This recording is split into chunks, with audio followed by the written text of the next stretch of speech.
حدیث پاک میں پہلی چیز اللہ عز و جل نے ارشاد فرمائی من عاد لی ولیا فقد آذنتہ بالحرب. اللہ عز و جل ارشاد فرماتا ہے جس نے میرے کسی بھی ولی کے ساتھ دشمنی کی میں اس سے جنگ کا اعلان کرتا ہوں، میں اس سے جنگ کا اعلان کرتا ہوں. تو یہ اللہ کے ولیوں کا مقام ہے کہ کوئی بندہ اگر اپنے دل میں کسی بھی ولی کے لیے دشمنی رکھے تو اللہ اس سے اعلان جنگ کرتا ہے. دشمنی کس کے لیے رکھی بندے نے؟ کسی ولی اللہ کے لیے، کسی ولی کے لیے. لیکن دنیا کا قاعدہ ہے نا، کوئی میرا دوست ہو، میرے دوست کا دشمن میرا بھی دشمن ہوتا ہے. عام قاعدہ ہے نا، میرے دوست کا دشمن جو ہوتا ہے اس نے گویا مجھ سے دشمنی کی.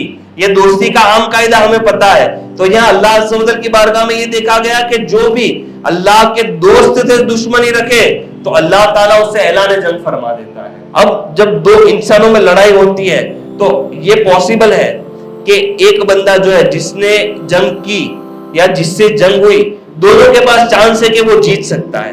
جب انسان کے مقابلے میں کھڑا ہوتا ہے تو پاسبلٹی ہے کہ کوئی بھی ایک جیت سکتا ہے.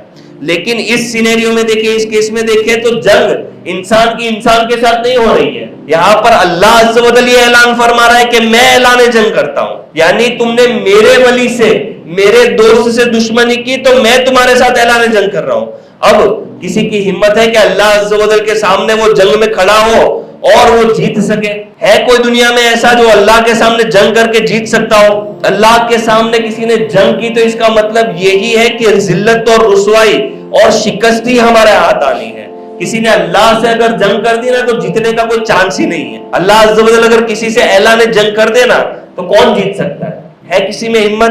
اللہ عز و جل یہ فرماتا ہے کہ جو میرے کسی ولی سے دشمنی رکھے میں اسے اعلان جنگ کرتا ہوں. اب آپ دیکھ لیجئے کہ اللہ عز و جل نے انبیاء کرام کو ایک مقام و مرتبہ عطا فرمایا. انبیاء کے بعد اللہ نے صحابہ کرام کو مقام عطا فرمایا. جتنے بھی دنیا کے بڑے میں بڑے ولی ہیں، یہاں تک کہ میرے حضور غوث پاک بھی ہے، وہ بھی کسی ادنا صحابی کے درجے تک نہیں پہنچ سکتے. یہ ہمارا عقیدہ ہے، یہ قاعدہ ہے کہ بندہ کتنا بھی بڑا ولی کتب ابدال ہو کسی صحابی کے مقام تک نہیں پہنچ سکتا.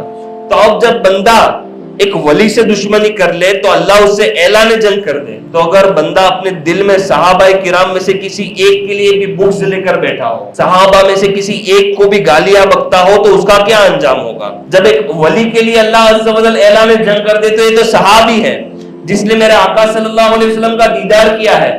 اگر کوئی ان کے بارے میں زبان دراز کرے تو ان کا کیا حال ہوگا؟ اور یہ صحابہ کرام ہیں کہ صحابہ کرام کا مقام ولیوں سے اوپر.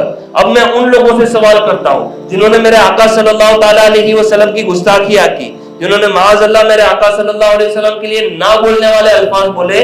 تو اگر اللہ کا کوئی ولی، کوئی اللہ کے ولی سے دشمنی کر لے تو اس کے لیے اللہ اعلان جنگ فرماتا ہے.